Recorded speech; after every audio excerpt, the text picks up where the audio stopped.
she had crafted the perfect setup, an insult cleverly disguised as humor. But within moments, Trump flipped the script, leaving her struggling to regain her composure on live television. The atmosphere was electric in a brightly lit studio in Los Angeles, filled with an audience eager for a spectacle. The cameras were rolling, and the tension was palpable, even though no one had uttered a word yet. Seated at the sleek, oversized interview desk was Donald Trump. When he finally spoke, his voice was steady. "Let me get this straight," he said, pausing just long enough for the weight of his words to resonate. "You're sitting there, on national television, calling my wife, the former First Lady of the United States, outdated." The word hung in the air, sharp and pointed. Somewhere in the audience, someone muttered, "Damn." Lindsey shrugged half-heartedly, attempting to maintain her composure. "Oh, come on, Donald," she said, forcing a laugh. "It's just a question. Lighten up."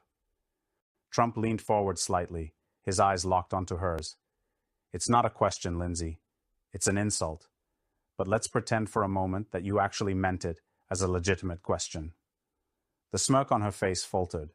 Trump gestured toward the audience. "Imagine if I flipped it around.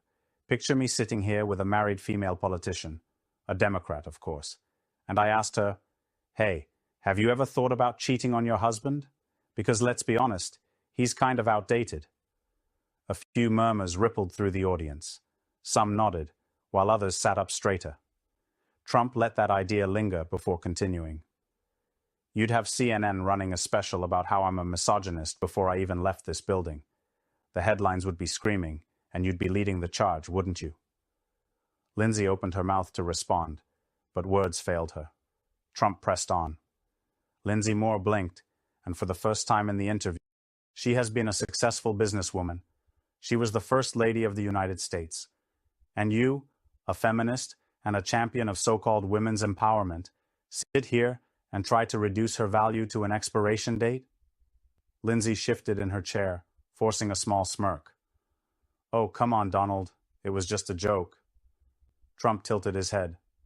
"A joke? Well, let me ask you something, Lindsey. Do you have an expiration date?"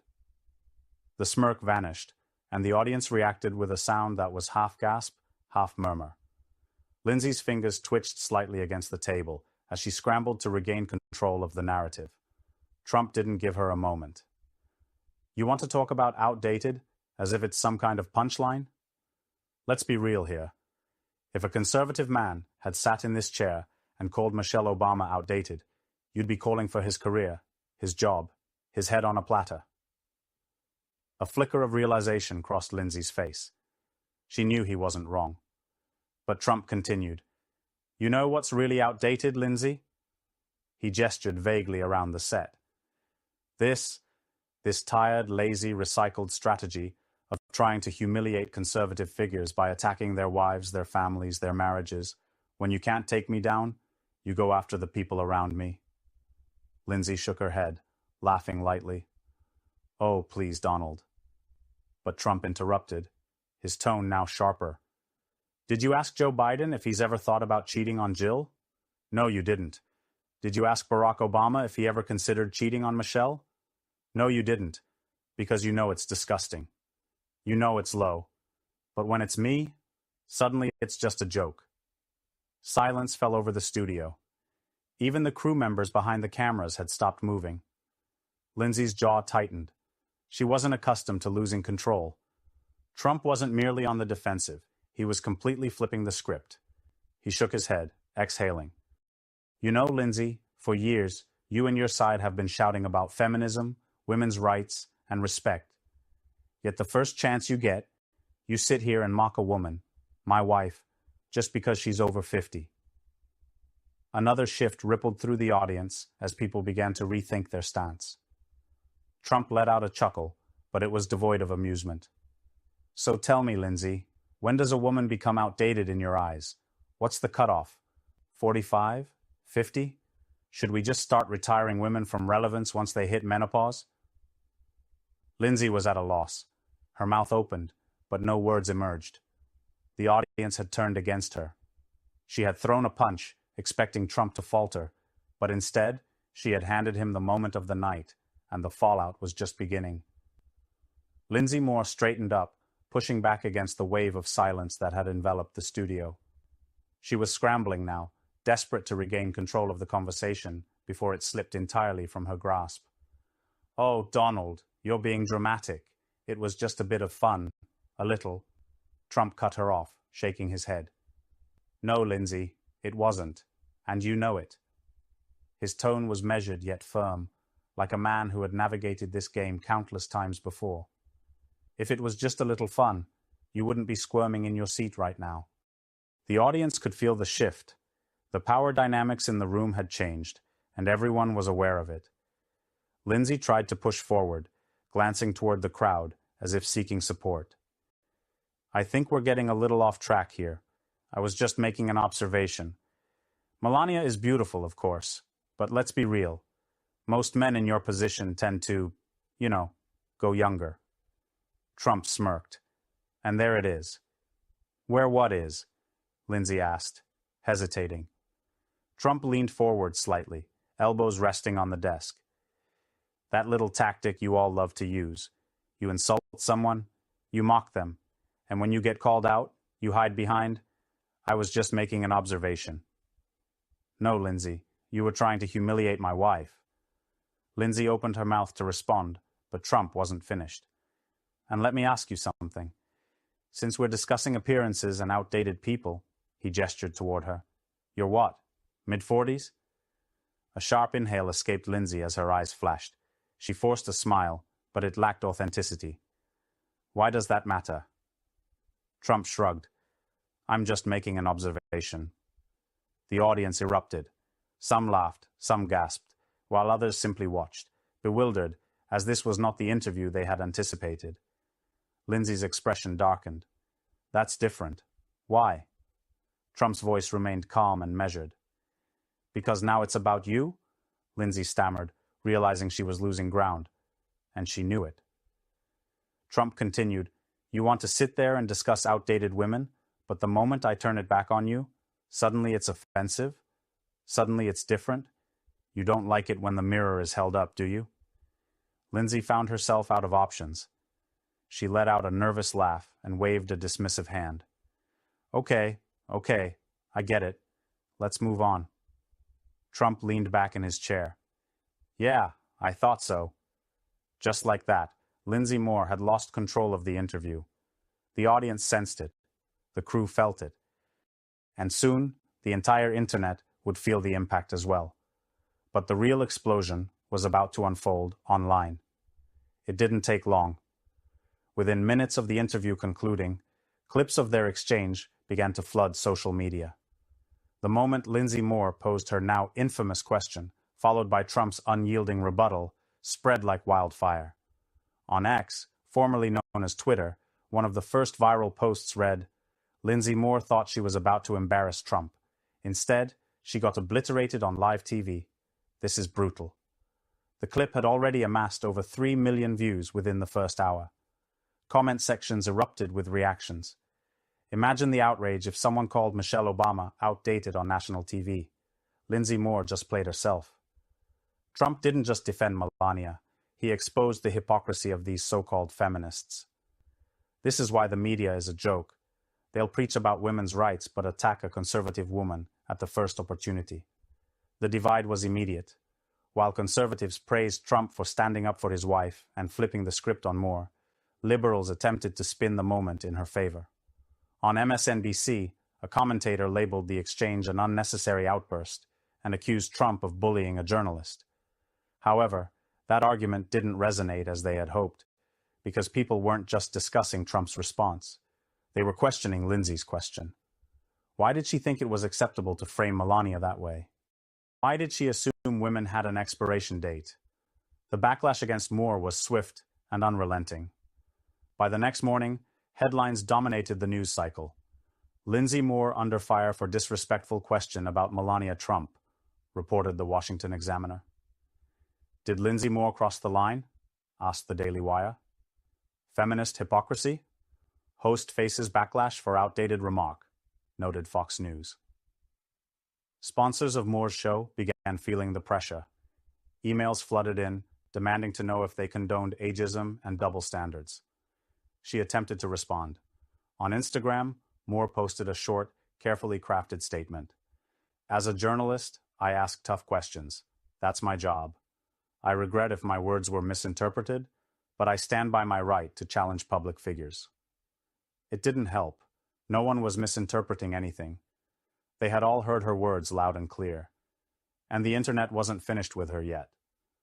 But the real fallout was just beginning. By the following evening, Lindsey Moore's name was everywhere, but not in the way she had hoped. What started as an attempt to humiliate Trump had backfired spectacularly, turning her into the target of a backlash she hadn't anticipated. Media watchdog groups called her out for sexism and hypocrisy. One op-ed in the Wall Street Journal questioned why a host who had spent years advocating for women's rights would mock another woman based on her age. Even some liberal commentators distanced themselves from Lindsey's remarks. CNN's Jake Patterson reluctantly acknowledged, "Look, I'm no fan of Trump, but that question wasn't journalism. It was a cheap shot," and he turned it around on her. Hard. Meanwhile, conservative news outlets reveled at the moment. On Fox News, a panel analyzed the exchange frame by frame, labeling it one of the most embarrassing moments in television history. Lindsey's employers were in damage control mode. By the end of the week, a leaked memo revealed that executives at the network were furious. While they publicly supported Moore, they privately recognized the damage done. Viewership for her show had plummeted, advertisers were hesitant, and the network wasn't willing to take a hit for her. The following Monday, Lindsey opened her show with an apology, a forced, half-hearted attempt to quell the outrage. In the heat of the moment, I made a remark that was taken the wrong way. It was never my intention to offend or degrade anyone. I deeply respect Melania Trump and regret if my words were misinterpreted. It didn't work. Comments flooded in immediately. Classic non-apology. Taken the wrong way? We all heard you loud and clear. You regret that people noticed your hypocrisy, not what you said. So much for empowering women. By the end of the month, Lindsey Moore was on vacation. Some speculated it was a quiet suspension, while others wondered if she was finished for good. One thing was certain. She had underestimated Trump. She thought she could land a punch and move on, but she had walked into a storm she wasn't prepared for, and the conversation was far from over. The dust was still settling, but it was clear this wasn't just about Lindsey Moore anymore. The interview had sparked discussions that extended beyond Trump, Melania, and even Lindsey. The moment evolved into a debate about media bias, double standards, and how powerful women, especially conservative ones, were treated. Conservative commentators highlighted the hypocrisy. If this had been a liberal woman, the media would have labeled it sexism. But because it was Melania, they laughed. Even some left-leaning voices admitted that Lindsey's question had crossed a line. "I don't like Trump, but there's something ugly about using a woman's age as an attack. We don't do that to men." The conversation expanded to include women in power like Hillary Clinton, Kamala Harris, and Michelle Obama, all of whom had faced ridicule for their looks, age, or husbands. Here's where it got interesting. The same individuals who had spent years calling out sexism and media bias suddenly fell silent when the target was Melania.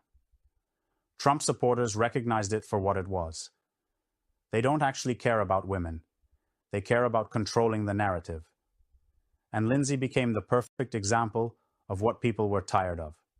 The media's selective outrage, where some women's dignity was worth defending, but others were fair game. Trump didn't just defend his wife. He shifted the conversation into uncomfortable territory. People had to confront why it was acceptable to attack a conservative woman in this manner. Why did we let some jokes slide while others were deemed unacceptable? Why did feminists remain silent when it was a woman they didn't support? Whether one agreed with Trump or not, the question lingered. This wasn't merely a viral clip. It was a reckoning that wasn't going away. The clip didn't just make headlines. It became a turning point. Lindsey Moore's cheap shot at Melania Trump wasn't just an embarrassing moment. It was a reflection of the media's hypocrisy. Trump accomplished what few politicians manage. He didn't get defensive or lash out. Instead, he calmly exposed the double standard, and people took notice. For weeks, the internet kept the debate alive.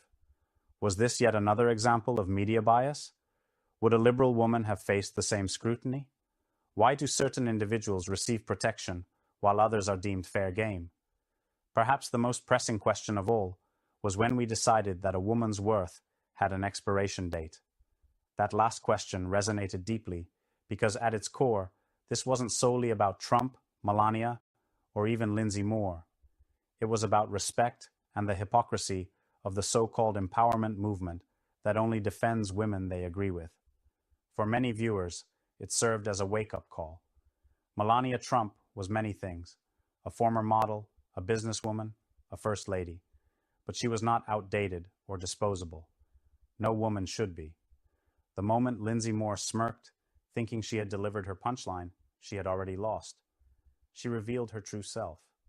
And Trump? He didn't just win the argument, he changed the conversation. What do you think? Should more people call out this kind of hypocrisy? Let me know.